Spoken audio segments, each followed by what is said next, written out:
So, Mr. Chapman, what Yeah. makes your teaching technique different than all the other vocal coaches in Los Angeles? Well, let's talk about the sameness first. Okay. I was a partner of Seth Riggs. He's retired now, and our techniques are pretty much identical.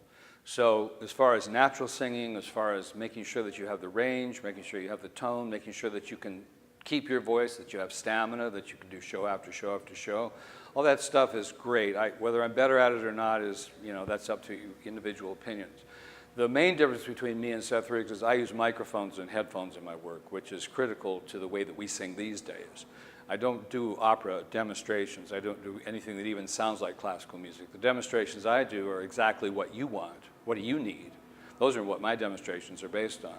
So in technique, I'm even really quite different there. Everything that I do is based on the microphone.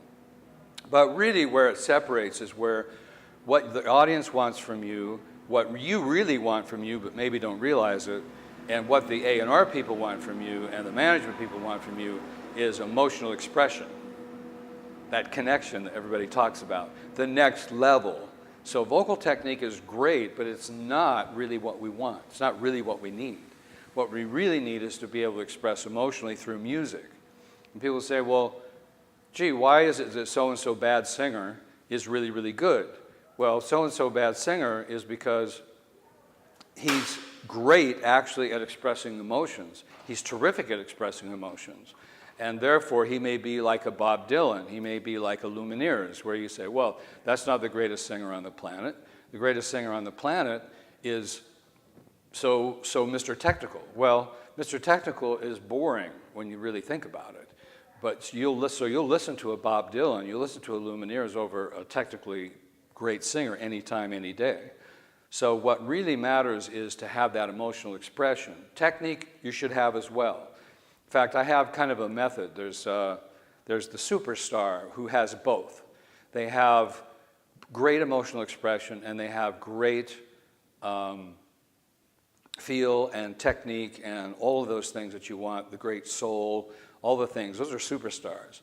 So what's a star? Well, that's a singer who has great emotions, but maybe doesn't have great technique. So they're really, really good. What's a professional? Well, a professional is good at what they do. They have great skills, but they don't have the emotion. They don't have the feel. And what's an amateur? Well, that's an amateur's working on both at the same time. That's the way I coach. So when you come into me one-on-one, what you're really going to be learning is how to express feel and using vocal technique as a tool, not as an end in itself, and that is the biggest difference.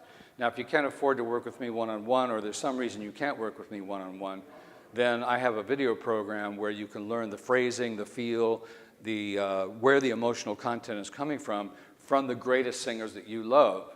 Maybe it's going to be Billie Holiday. Maybe it's going to be Christina Aguilera. Maybe it's going to be Bob Dylan. Maybe you think Bob Dylan's the best singer on the planet, and you want to learn everything he knows and how it feels to be him. So those are the things that really make me different. So I hope you really enjoy all the information you get from me, whether it be one-on-one or whether it be through my video program.